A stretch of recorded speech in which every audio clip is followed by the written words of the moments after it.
Olá pessoal, eu me chamo Gênison dos Santos Rossi, sou acadêmico do 5º semestre do curso de licenciatura de Filosofia da FAPAS. Estamos aqui hoje para falarmos um pouco sobre a inclusão da pessoa com transtorno espectro autista, com uma convidada profissional na área muito especial, daqui da cidade de Santa Maria. Já já ela fala com vocês. A disciplina que nós fazemos se chama Ações Curriculares de Extensão 4, Inclusão Social e Educação. E agora, gostaria de convidar os meus colegas da turma para se apresentar. É com vocês. Olá a todos, meu nome é Vitor Kirchner Fiorin, sou acadêmico do 5º semestre de Filosofia na Faculdade Palotina FAPAS de Santa Maria. Olá, eu me chamo André José Nunes, acadêmico do 5º semestre de Filosofia da FAPAS em Santa Maria. Ok, muito obrigado. Gostaria também de convidar agora o professor regente da nossa disciplina para se apresentar e falar um pouco sobre o objetivo dessa disciplina de extensão e como se procedeu esta ao decorrer do semestre.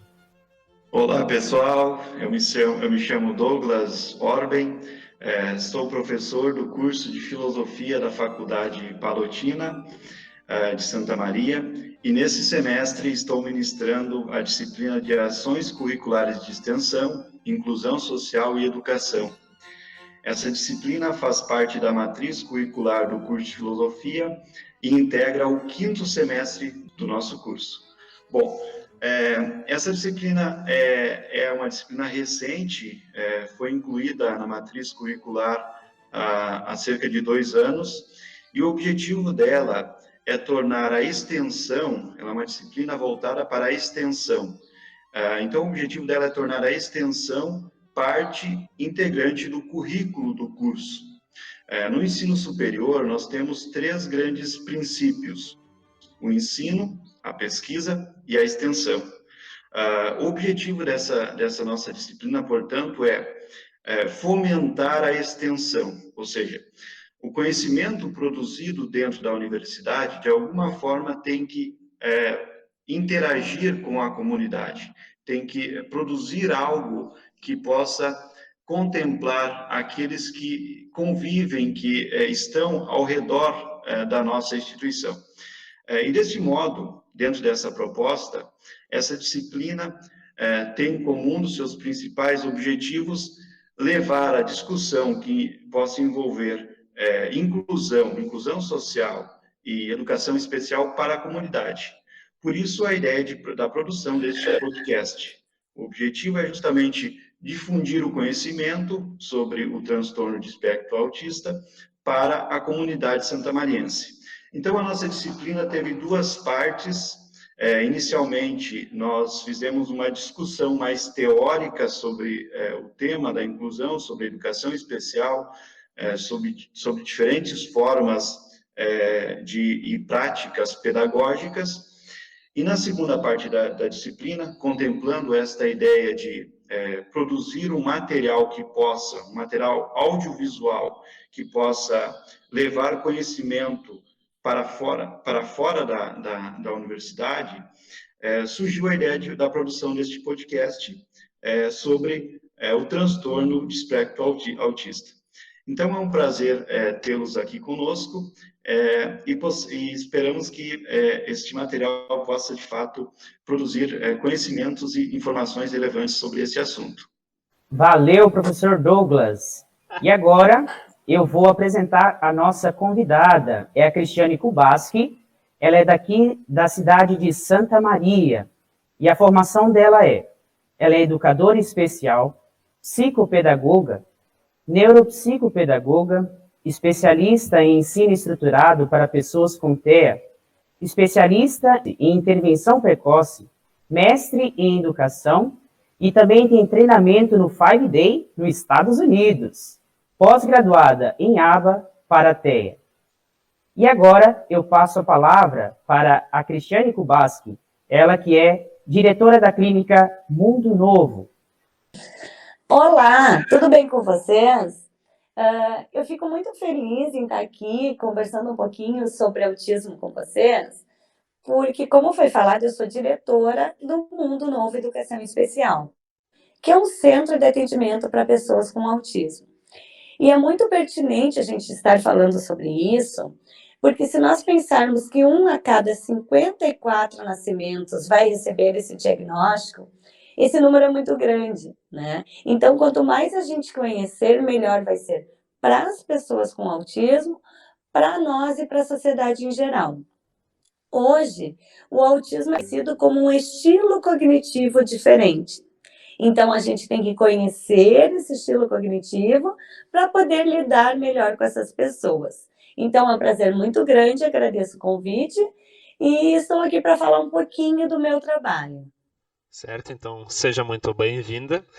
E começando com a primeira pergunta, eu gostaria de perguntar, Cristiane, afinal, o que é de fato o transtorno do espectro autista e quais são as principais características dele? E por que tem esse nome, né, transtorno e espectro? E como é feito também o diagnóstico das crianças que têm esse transtorno? Na verdade, pelo DSM-5, o autismo hoje, a nomenclatura correta é a pessoa com transtorno do espectro autista, né? Por que espectro?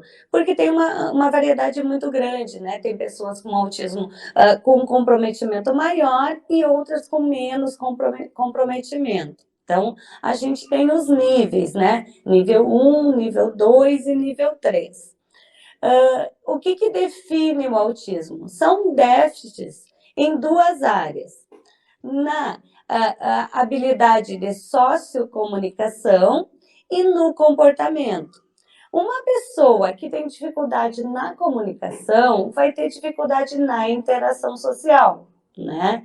E outra característica são os comportamentos, que tendem a ser repetitivos, né? Ou baseados em assuntos do seu interesse.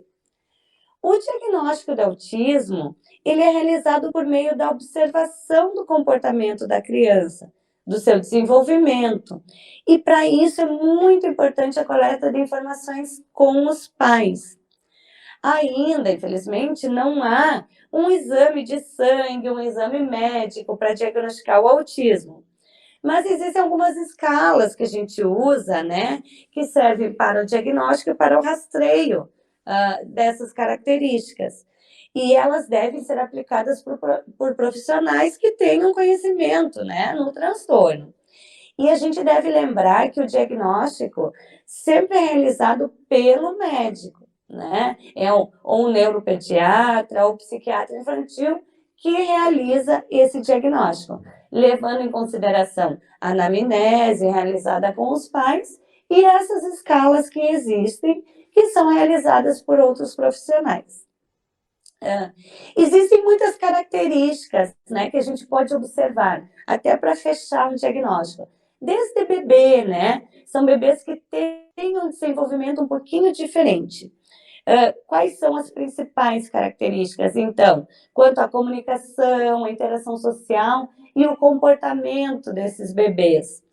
Geralmente apresentam baixo contato visual, uma falta de atenção compartilhada. O que seria essa atenção compartilhada? Já em bebês, quando a mamãe está amamentando, né? A mamãe fala com o bebê, ele para de mamar, olha para a mamãe, balbucia, volta a mamar, né? Assim já começa essa atenção compartilha o olhar, compartilha a expressão facial, alguns balbucios. O bebê com autismo geralmente não faz isso. Depois, o bebê começa a apontar. Em volta dos 8, 9 meses, a criança já está apontando, né? Ela aponta para compartilhar seus interesses ou para solicitar algo. Sempre que ele aponta, ele faz o contato visual também, com o pai, com a mãe, com quem ele está pedindo, com quem ele está querendo mostrar. Os bebês com autismo geralmente não fazem isso. Outra coisa também, os bebês geralmente são muito agitados, choram muito, ou também muito passivos, né? Às vezes os pais relatam que a criança parece surda, porque chama pelo nomezinho, a criança não atende. Então, os pais têm essa impressão que a criança é surda. Pouco engajamento sociocomunicativo, né? Não tem essas trocas com o adulto. E uma característica bem marcante também é que as crianças elas focam mais no objeto do que nas pessoas, né? O objeto, o brinquedo, chama mais interesse do que as pessoas. E muitas vezes a criança não sabe da função para esse objeto, né? Elas preferem algumas partes do brinquedo, por exemplo, a rodinha do carrinho, a hélice do helicóptero. Então, são habilidades que devem ser aprendidas. Também apresenta alguns movimentos, repetitivos, né? Balançar as mãos, andar na pontinha dos pés, girar em torno de si mesmo, às vezes algum movimento com o olhinho, né? Olha de lado. E também não utilizar gestos convencionais, né? Como dar tchau, jogar beijinho, dar oi, tanto por gestos como depois na própria expressão da fala, né? Muitas vezes a fala é atrasada, porque a gente sabe que muitas pessoas com autismo não desenvolvem a fala. As que desenvolvem, às vezes, apresentam uma ecolalia, uma repetição de sons. Então, são algumas das habilidades que a gente já pode observar nas crianças ou até mesmo em bebês. Cristiane, quais as estratégias e ferramentas pedagógicas mais utilizadas para o desenvolvimento geral dessas pessoas com transtorno do espectro autista? Na verdade, cada pessoa com esse diagnóstico exige um acompanhamento muito específico e individualizado, né? O que a gente sabe? Que essa intervenção deve contar com a participação sempre dos pais, dos terapeutas, dos professores, de todas as pessoas que estejam envolvidas, né, no desenvolvimento dessas pessoas. As pessoas com autismo, por elas terem um estilo cognitivo diferente, elas aprendem também de uma forma diferenciada. E, diante disso, precisam de intervenções específicas, né? Precisam de mediação, precisam de muita repetição para que o aprendizado aconteça. Outra coisa importante que é importante a gente ressaltar é que muitas pessoas com autismo têm dificuldade em generalizar. Então, não é porque uma criança aprendeu aqui no mundo novo que ela vai fazer em casa. Muitas vezes são aprendizados diferentes. Por isso a importância de todo mundo estar conversando, de todo mundo estar com os mesmos objetivos, né? Porque ela aprende na clínica e depois tem que generalizar em casa, na escola. Um trabalho, uma aprendizagem tem que refletir na outra. Mas o que a gente sabe, assim? Que o tratamento que apresenta melhores resultados são as terapias comportamentais. Só que é importante sempre tornar a intervenção muito divertida, prazerosa para essa criança, né? A criança deve estar motivada, como todos nós, na verdade, né? Quando a gente está motivada, a gente aprende de maneira mais eficaz, né? Então, o que é importante, assim? A gente sabe que as pessoas com autismo têm dificuldade de interagir e muita dificuldade de comunicação. Quando a gente pensa em comunicação, não é só a fala, né? Não é só a linguagem verbal, mas também a linguagem não verbal, dificuldade às vezes em utilizar gestos, em reconhecer os nossos gestos, as nossas expressões faciais. Então, a gente tem que pensar também na linguagem compreensiva. O que essa pessoa está compreendendo do que eu estou falando, né? No próprio curso que eu fiz na Universidade da Carolina do Norte, foi muito legal, porque o que a gente fazia?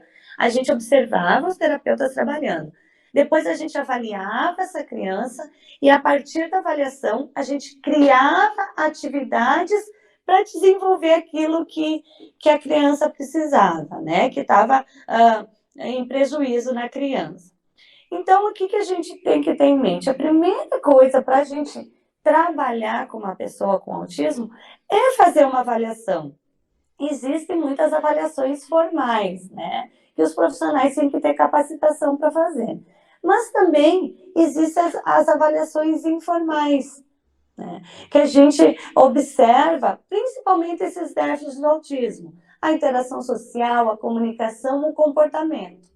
A partir dessa observação, dessa avaliação, a gente, que é individualizada, a gente vai montar um plano de habilidades que devem ser trabalhadas com essa criança, com essa pessoa.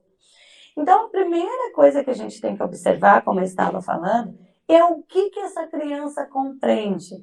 Muitas pessoas não entendem nem comandos curtos, né? Pega o lápis vermelho e escreve aqui. Será que a criança está compreendendo o que eu estou falando? Por isso é importante, muitas vezes, a gente falar de forma muito clara, de forma clara e com pouca informação, né? A gente tem que ser um pouco mais objetiva quando falar com uma pessoa com autismo, porque a própria Temple Grandin, eu sempre dou esse exemplo, que é uma pessoa com autismo, ela já tem uma certa idade, ela dá palestras, é muito legal, e ela fala muito sobre a vida dela. E ela diz que ela é uma pessoa autista pensadora visual. Então, tudo que ela enxerga, por exemplo, quando tu fala sapato, é como se abrisse o Google Imagens na cabeça dela e ela enxergasse todos os sapatos que ela já viu na vida. Então, se a gente vai falar com ela e dar muita informação, ela se perde nessas imagens e não consegue compreender o todo. Por isso é importante a gente procurar ser mais claro e direto na nossa fala, né?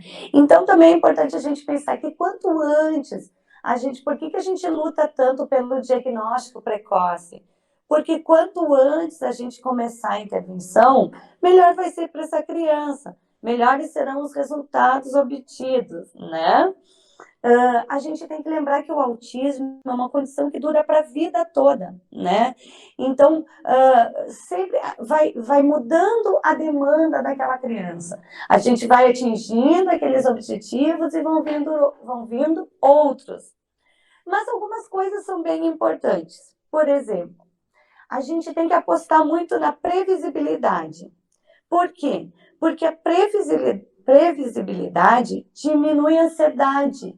Muitas pessoas com autismo são muito ansiosas, porque elas não sabem o que vai acontecer, né? A gente sabe a importância da rotina para pessoas com autismo, mas a gente também sabe que é impossível a gente manter uma rotina no nosso dia a dia, né? Essa rotina pode ser alterada. Isso é importante a gente ensinar para as pessoas com autismo, né?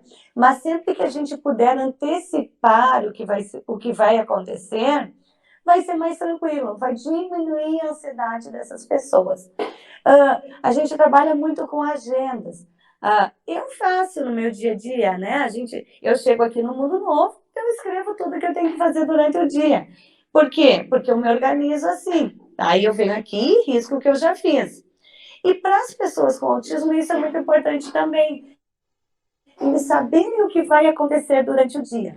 Claro que muitas pessoas ainda não sabem ler, né? Aí o que a gente usa? A gente usa imagens, usa foto, até objetos para fazer essa agenda diária, né?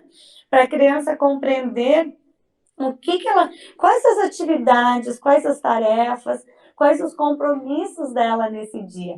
Isso auxilia muito, porque a criança, a gente organiza ela diminui a ansiedade e ela consegue se concentrar mais nas tarefas que ela está fazendo.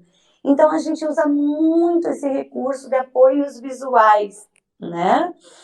Por quê?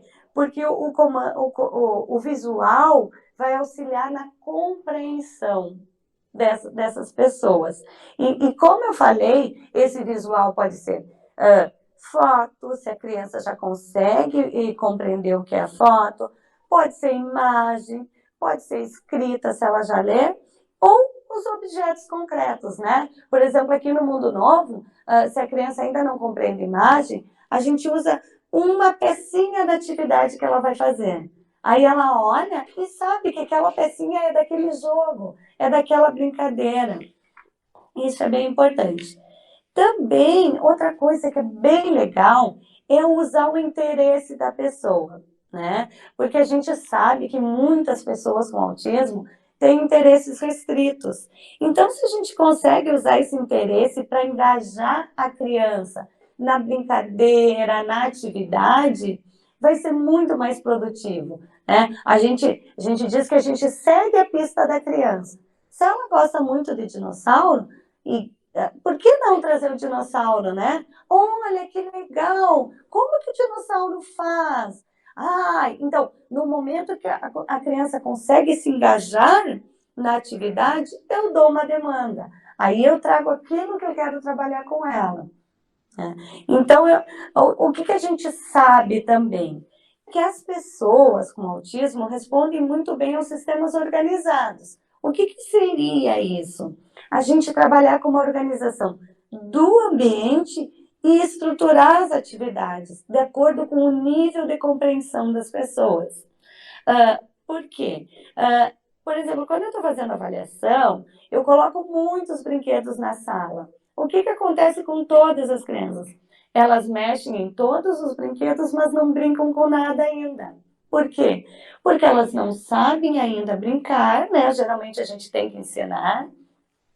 E porque tem muito estímulo.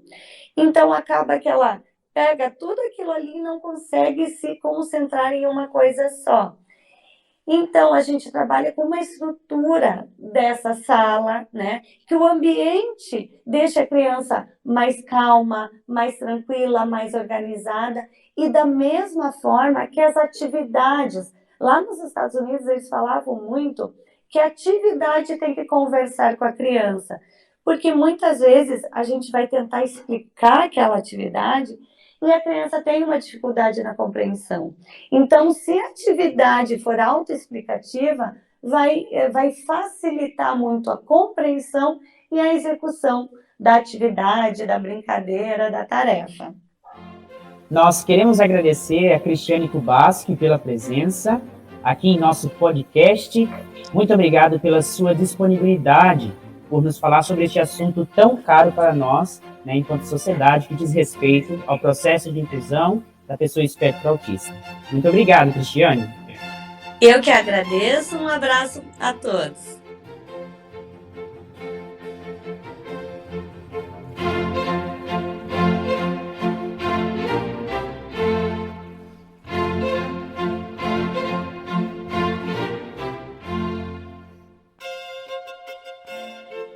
Iremos conversar agora com a professora Fabiane Biazuz, ela que é da cidade de Florianópolis. A formação da professora Fabiane, ela é educadora especial, psicopedagoga clínica, especialista em transtorno espectro autista, TEA, com 20 anos de experiência em atuação na clínica e pedagógica. Desenvolve assessoria domiciliar, comportamental e educacional, que consiste em avaliar todos os âmbitos da vida da pessoa com autismo, com o objetivo de formar uma rede de trabalho conjunto em equipe, envolvendo observação em casa e na escola, orientações aos pais e profissionais a fim de trabalhar em conjunto estratégias para desenvolver as habilidades dos pacientes e estudantes com TEA, orientação à equipe escolar quanto ao manejo comportamental. E agora, com vocês, a professora Fabiane Biazuz. Olá, e daí queria agradecer o convite de vocês, da gente falar um pouquinho, né, de autismo e inclusão. Eu presto assessoria no Brasil, né, onde eu acompanho as famílias dos autistas, né, então a escola é um dos lugares que eu acabo indo e vendo a realidade, né. Espero que eu possa contribuir hoje com vocês aqui. Certo, então, professora Fabiane. Então, a primeira pergunta é a seguinte: qual a importância do processo inclusivo da pessoa com transtorno do espectro autista nos meios acadêmicos? Ou seja, por que é importante a inclusão dessas pessoas e como essa inclusão se dá de fato? Como que ela acontece? Então, na verdade, a importância, ela, como para qualquer outra criança também, para o autista também, ela é importante e ele pode vir a se beneficiar, né? Tanto questão cognitiva quanto social. Então, até porque quando a criança é pequena, para a fala, principalmente, para a linguagem, é importante a criança imitar, porque o que precede a fala é a imitação. Então, quando a criança consegue imitar outra criança, esse desenvolvimento é melhor. Então, a ida à escola é muito importante para que o autista comece a imitar, a perceber o outro, que é uma das áreas que, na verdade, a gente sempre trabalha quando a criança é diagnosticada lá pequenininha. É a primeira área que a gente trabalha, a imitação, para que ele comece a imitar. E daí, consequentemente, ele comece a se comunicar. Então, a escola tem um papel importantíssimo, né, na vida do autista, né. Claro que tem alguns casos, né, e que tem que ser avaliados. Alguns autistas acabam se beneficiando, outros não. Mas aí, como já diz, né, o transtorno do espectro autista é um espectro, cada caso é único, né? E por isso que eles têm que ter um programa educacional individualizado, se chama o PEI, né? Então, cada caso é único, então tem que se avaliar cada caso, se aquela escola vai ser boa, mas a inclusão sempre é importante. E o meio acadêmico, principalmente, o que isso ajuda na vida dessa pessoa autista, poder ter acesso a uma faculdade, a uma universidade, ter um diploma, o que isso muda na vida dessa pessoa e também o que isso acrescenta na sociedade como um todo? Na verdade, eu penso muito na questão, claro, os autistas que chegam na faculdade são os nível 1, né? São os antigos Asperger. Geralmente são esses que chegam na faculdade. E eu vejo muito a questão de autoestima, né? Para o autista, para a família, e incentiva aos pais dos que estão recebendo o diagnóstico quando a criança é pequenininha. Eu acho que isso acaba refletindo, dando esperança, né? E desmistificando essa coisa que o autismo não pode, né? O autismo não pode aprender, que o autismo não pode ter uma vida, né, típica, né? E eu acho isso importante. Eu acho que aquele autista que consegue chegar na faculdade, que nós temos bastantes hoje, conseguem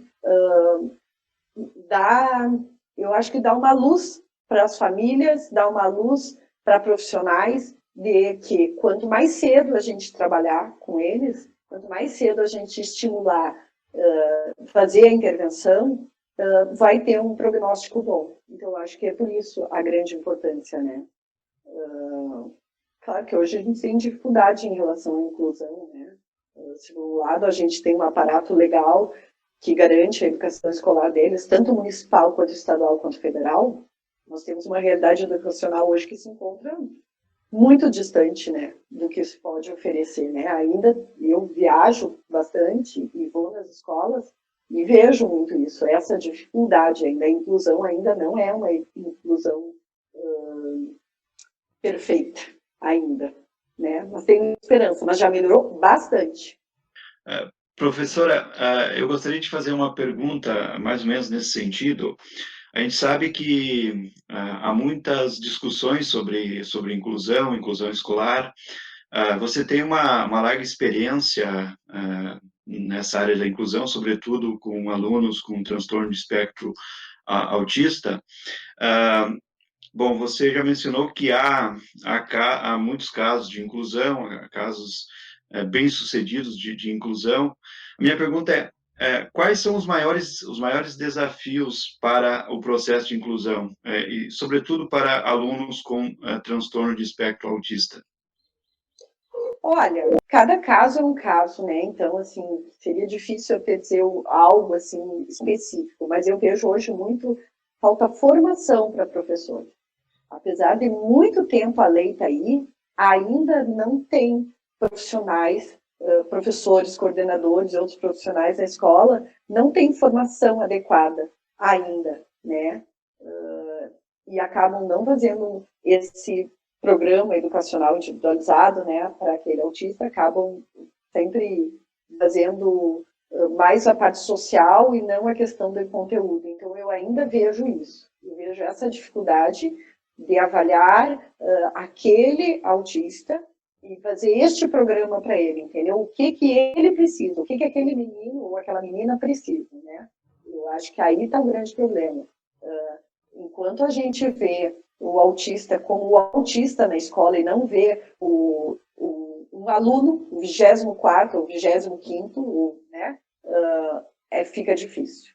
Enquanto for só lei, enquanto a gente conseguir que eles entrem na escola só por lei, é difícil. Porque hoje eles estão nas escolas por causa de uma lei, né? Por isso que a maioria das escolas aceitam, mas às vezes não estão preparados, e não é culpa da escola, porque eu acho que tudo foi muito corrido, entendeu? Eu acho que tudo foi muito atropelado. E eu acho que ainda a gente tem que estudar mais, eu acho que a gente tem que ajudar as escolas, eu acho que a gente tem que ajudar os profissionais que estão lá na linha de frente com eles, né, que são os professores, que não têm a formação. Eu acho que melhorou bastante, mas eu acho que ainda falta essa formação. Tem que ter mais formação, tem que ter. Até porque o autismo hoje, né, cresceu muito em incidência, e cada escola hoje pode ter certeza que cada turma de uma escola tem um autista incluído. O que eu acho que falta é formação para professores e para as escolas. E quando eu digo professores e para a escola, é desde a pessoa que varre o corredor, essa pessoa tem que saber como lidar com aquele aluno. As relações interpessoais, professora Fabiane, elas são muito importantes, como a senhora disse, para todo o processo de inclusão das pessoas com espectro autista. Nesse sentido, quais são as dificuldades tanto das pessoas com espectro autista quanto das pessoas que não possuem este transtorno? Quais são as dicas de convivência das relações interpessoais entre esses dois grupos de pessoas? Verdade, André, o que acontece assim, alguns autistas, eles têm a relação, né, e gostam, e às vezes gostam até demais. A dificuldade do autista em se relacionar não é porque eles não gostam, né, é porque existe a falta de comunicação, eles não conseguem se comunicar, né, não conseguem se relacionar. Então, o que acontece às vezes é isso, eles não sabem como chegar, como iniciar uma interação. Então, de novo eu volto, talvez vocês não dizem, meu Deus, como é repetitiva nisso, mas assim, como cada caso é único, tem que se estudar aquele caso específico para poder orientar, né? Então, eu vou dizer assim, por exemplo, se tem um autista que ele, para chegar numa pessoa, a mania dele é agarrar o queixo de uma pessoa, tá? A gente tem que tirar essa mania, porque isso não é uma forma de interagir. Então, a gente tem toda uma orientação de como se faz esse trabalho, de ensinar ele que para falar com a pessoa, ele tem que dar a mão, ele tem que olhar nos olhos, né? E não dizer, olha para mim. Olha para mim é uma coisa muito vaga, né? Porque olhar para mim é amplo, tu pode olhar para o peito, para o cabelo, então se tu quer que olhe nos olhos, diga, olha nos meus olhos, entendeu? Então, assim, cada caso é único. E cada caso a gente vai ter que estudar como fazer essa relação com colegas, né, e o aluno. Quando são pequenininhos, é mais fácil. Quando são pré-adolescentes, é difícil, porque os pré-adolescentes, eles já têm seus assuntos. E, às vezes, eles isolam aquele autista, né? E não é por mal, mas isolam porque não é o mesmo assunto, né? Porque às vezes alguns autistas têm um assunto específico e ficar falando só de uma coisa e isso acaba não sendo legal. Mas tem que estar explicando, na verdade, né? Informação é tudo, é aquilo que eu volto lá atrás. Eu acho que informar o que é o autismo, como lidar com o autismo, é a chave de tudo.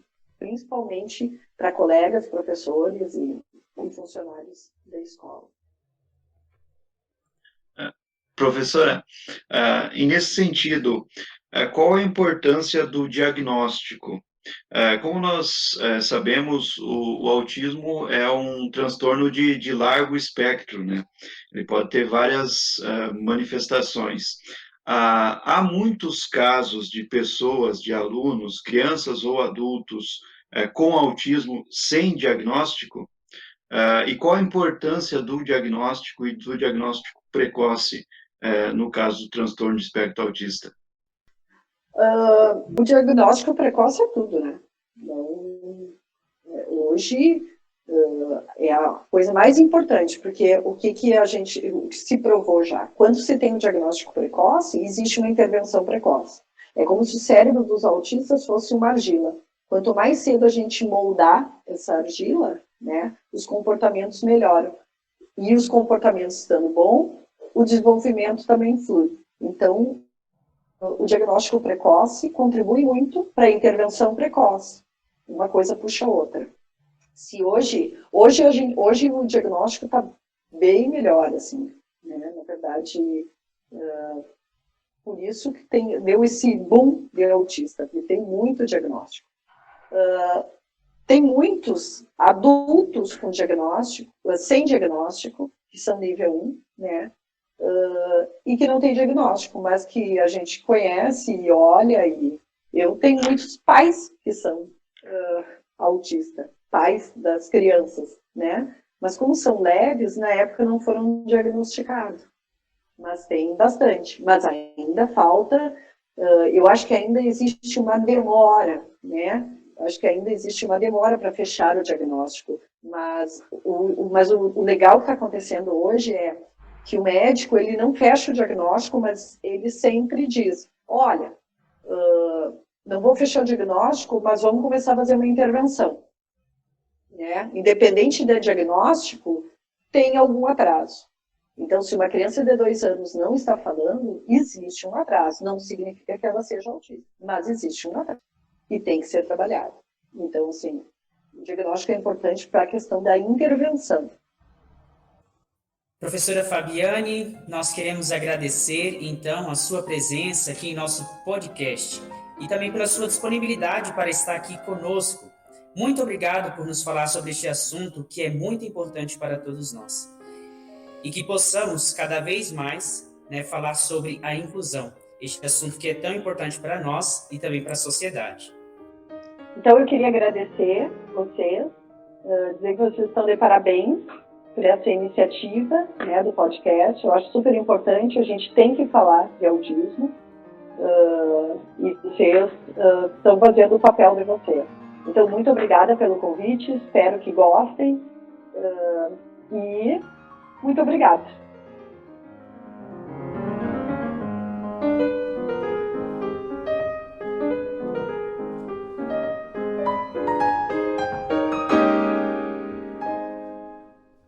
A convidada de agora é daqui da cidade de Santa Maria, ela que já foi professora da Faculdade Palotina FAPAS, professora Michele Quinhões.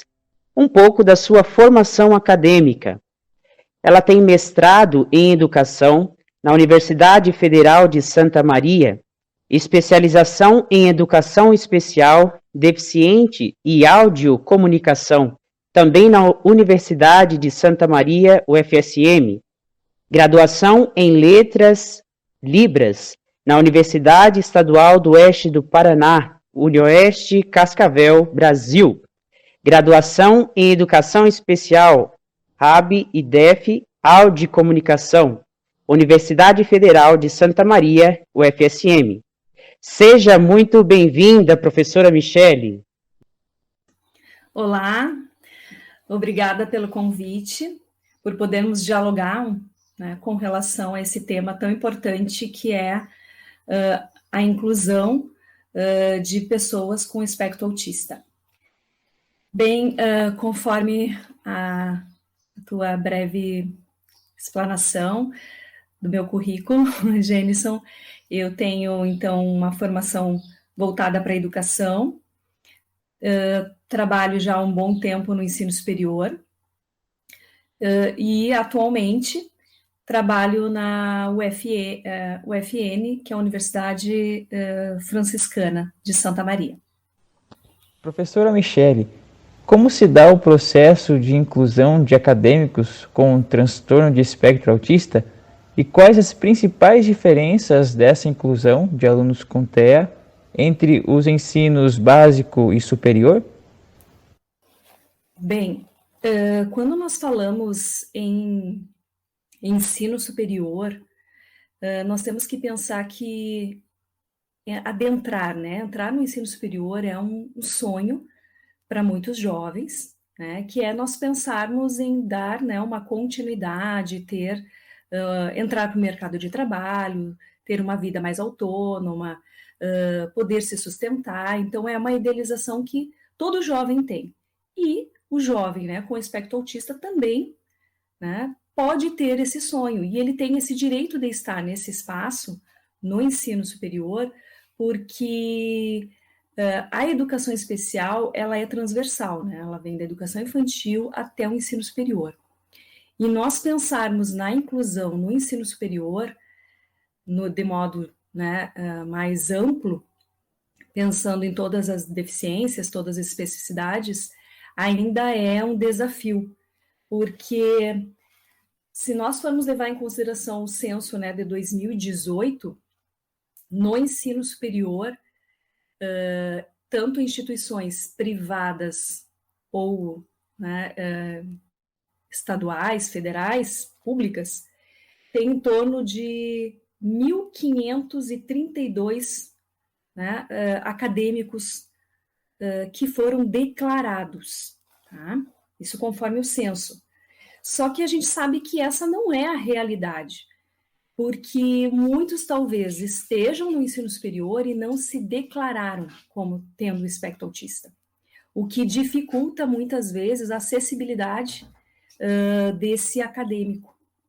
Então, é importante, né, que os professores tenham esse olhar, né, o professor do ensino superior, para observar em sala de aula, porque talvez ele tenha algum aluno que tem um espectro e que necessite de um acompanhamento. Ele poderá buscar, então, esse auxílio no núcleo de acessibilidade, onde vai ser possível fazer um acompanhamento desse aluno. E como a gente está falando num espectro autista, nós sabemos que tem diferentes níveis, então um autista é diferente do outro, talvez algum deles vai necessitar um acompanhamento mais, poderia dizer, mais diário, e outro não. Então, é importante também que os professores repensem o seu planejamento, pensar em questões, poderíamos dizer, se nós fôssemos elencar, sistematização de uma forma mais lógica dos materiais, dos conteúdos, com relação à avaliação, estender um pouco mais o prazo das avaliações, né? Outra questão importante no ensino superior é a relação com os cursos, com a coordenação, com as unidades acadêmicas, para que, assim que seja, né, identificado esse aluno, para que possam ser feitas, né, reuniões com os professores, para que eles conheçam quais são as características do espectro autista, como que eles devem trabalhar, né, pensar as questões pedagógicas para que esse aluno ele tenha acesso ao mesmo conteúdo que os outros alunos, né? E aí vem toda uma questão também que no ensino superior que é um ambiente totalmente diferente, né? É um lugar muito mais amplo, onde ele vai ter contato, né, com muitas pessoas, e essa questão social, que nós poderíamos chamar, que alguns chamam, né, dentro do autismo, que é uma hiperreatividade, que a gente diz é como esse autista ele vai reagir a determinados estímulos. Talvez o ambiente, por exemplo, coisas que são bem comuns para nós num intervalo, né, aquele ambiente onde os alunos, os acadêmicos estão no pátio conversando, é um ambiente que tem bastante barulho, ou até mesmo a cantina é um ambiente onde tem, né, uma aglomeração, conversas, muitos, né, barulhos diferentes. Talvez esse ambiente deixe ele um pouco mais sensível e que não seja uma reação muito agradável. Então é algo que tem que se conversar muito com a pessoa para saber, né, o que ela pretende. Ela gostaria de estar naquele ambiente ou ela gostaria de ir nesse ambiente acompanhada de alguém que dê, né, uma segurança maior. Então é um enfrentamento de uma vida, de uma rotina diferente, se nós pensarmos de uma rotina de uma escola, de um ensino médio, onde as relações se estabelecem de uma forma mais diferente. Né? E ali ele já vai ter, no ensino superior, uma autonomia maior, ele vai ter que buscar, né, mais as coisas, eu diria assim. Né? Professora Michele, com relação ao processo avaliativo de alunos com transtorno de espectro autista no ensino superior, você chegou a mencionar esta questão na tua fala. Quais são os principais desafios relacionados a esta questão? Bom, nós pensarmos em avaliação, nós temos que pensar, né, que dentro do ensino superior nós temos formações que são da área, né, da licenciatura, áreas bem técnicas, bacharelado, temos cursos que são presenciais e cursos que são EAD, e hoje nós estamos vivendo, por exemplo, o ensino remoto. Então, o professor, ele tem uma visão, né, ele tem um planejamento inicial, quando inicia, né, o semestre, e ele tem um planejamento, idealizou uma prova, né, sistematizou ela de uma forma. A partir do momento que é identificado esse aluno com espectro autista, ele vai ter que rever todo o planejamento das atividades do dia a dia e até mesmo esses instrumentos avaliativos. Por exemplo, para o aluno com espectro autista, ele vai ter que, talvez, sistematizar mais, né, resumir, sintetizar mais as questões, não deixar elas, talvez, tão extensas, tão longas. Talvez, se ele pensou para o planejamento dele 3 instrumentos avaliativos, talvez eu recomende, né, 2 instrumentos avaliativos por semestre. Ele vai necessitar, e aí isso vai depender do aluno com espectro autista, fora estender, né, a entrega dessa avaliação, talvez ele vá necessitar ainda de uma explicação maior, né, em função que muitas vezes na nossa fala, nós, né, professores, podemos falar algum termo, talvez usar alguma metáfora, usar na própria fala alguma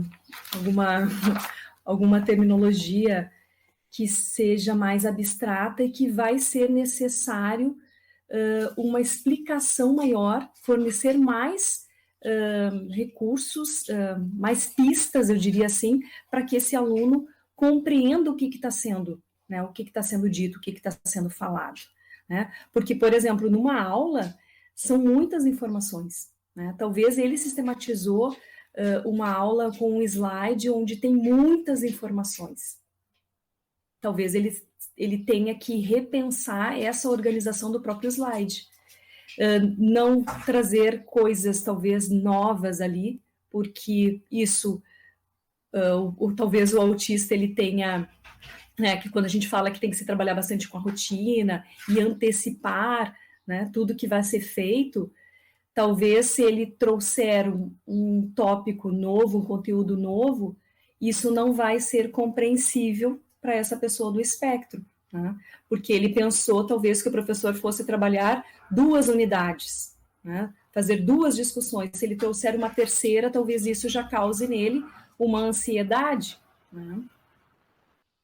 Essa questão, né, da metodologia, porque quando a gente fala como eles são diferentes, isso vai depender. Por exemplo, agora eu me lembrei de uma questão, né? Os professores eles sempre perguntam, né? Tem alguma dúvida? Né? Você gostaria de tirar alguma dúvida? Talvez esse aluno ele não manifeste, né, essa dúvida oralmente. O professor ele vai ter que até questionar, pensar em como perceber se esse aluno ainda necessita de alguma explicação, porque ele talvez não vai se manifestar, né, como eu espero, né, que os alunos pudessem se manifestar. Talvez ele seja um aluno mais reservado, e o professor vai ter que fazer esse caminho, ele que vai ter que buscar, né, saber como que está o desenvolvimento dele. Né? Perfeito, professor Michele. É exatamente isso. A sua resposta contempla bem essa mudança de cultura, né, da sala de aula, né, necessária para que a inclusão de fato ocorra. Professora Michele, para nós concluirmos já este momento, este bate-papo, que mensagem que a prof deixaria para as pessoas que não entendem muito sobre esse processo de inclusão do espectro autista? Eu deixaria uma mensagem para os docentes. Vamos pensar, vou focar agora bem no ensino superior. Eu deixaria uma mensagem para os professores que atuam, né, no ensino superior, que eles estejam mais abertos a discussões relacionadas ao processo inclusivo. E se tratando agora do espectro autista, que no momento que eles saibam, né, que existe, né, no seu curso um aluno com espectro autista, que eles busquem alguma literatura para conhecer, né, o que é o espectro autista, para conhecer as características, para conhecer, né, como trabalhar metodologicamente, o que ele deve repensar e rever no seu planejamento. Né? Porque uma coisa que eu até não comentei anteriormente na minha fala e que no ensino superior é um desafio ainda nós pensarmos na inclusão, principalmente do espectro autista, porque tem muita literatura que fala da educação infantil. Agora, do ensino superior, a gente percebe que ainda ela é muito pequena. Né? Então, eu percebo que os professores eles precisam ter uma sensibilidade e de entender que se esse aluno está no ensino superior, ele precisa, né, fazer tudo o que está ao seu alcance para que esse aluno se sinta realmente incluído naquele espaço, incluído socialmente e incluído pedagogicamente. Eu acho que isso que é o mais importante, para que ele não esteja ali apenas por estar, né, mas que ele perceba que os professores, né, do seu curso estão empenhados em incluir realmente ele nesse ambiente. Eu acho que é essa a mensagem. Eu acho que o que falta realmente é essa sensibilidade e essa atenção em querer conhecer, né? Desconstruir um pouco essa ideia de que nós temos de uma questão única como avaliação, né? E que nós podemos ser avaliados de diferentes formas. E por que não tentar, né, cada professor rever como avaliar essa pessoa que tem, no caso, o espectro autista. Né? O que é necessário? Como que eu devo enxergar ela? Como que eu devo perceber ela? O meu olhar tem que ser diferente. Eu acho que essa é a minha mensagem final. Ok. Muito obrigado, professora Michele, por aceitar o nosso convite, por tirar um tempinho para vir aqui falar conosco no nosso podcast e nos ajudar a compreender um pouco mais sobre o processo de inclusão do espectro autista no ensino superior. Queremos agradecer também à prof. Por ter nos direcionado a Cristiane Kubaski e também a Fabiane Biazus para falar um pouco aqui no nosso podcast. Eu que agradeço. Realmente é um prazer poder voltar a falar desse local, dessa casa que eu digo, que é a Faculdade Palotina, uma casa onde eu convivi 10 anos e que me deixou muita saudade e que eu tenho verdadeira admiração. É sempre muito bom contribuir. Agradeço o convite.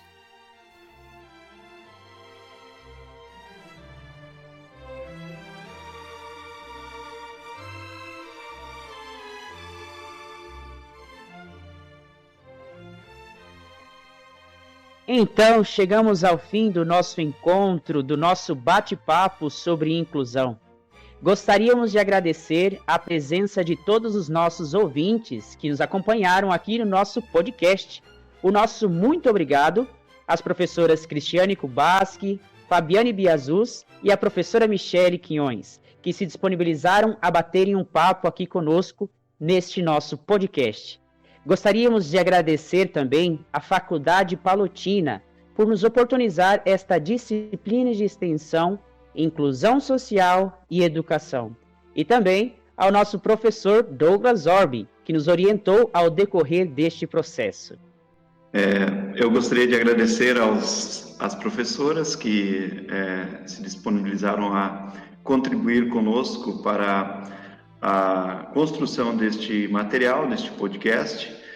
Gostaria de agradecer também aos acadêmicos da disciplina de Ações Curriculares de Extensão, Inclusão Social e Educacional, ao Gênison, ao Vitor e ao André, que se dedicaram de forma muito significativa para a construção deste material. E agradecer a você, ouvinte, que nos acompanhou neste bate-papo sobre o processo de inclusão. Obrigado a todos. Agradeço também a todos, a cada ouvinte, a cada professora, aos meus colegas e ao professor. Obrigado por acompanhar esse projeto. Muito obrigado por nos ouvirem. Valeu, pessoal. Até a próxima.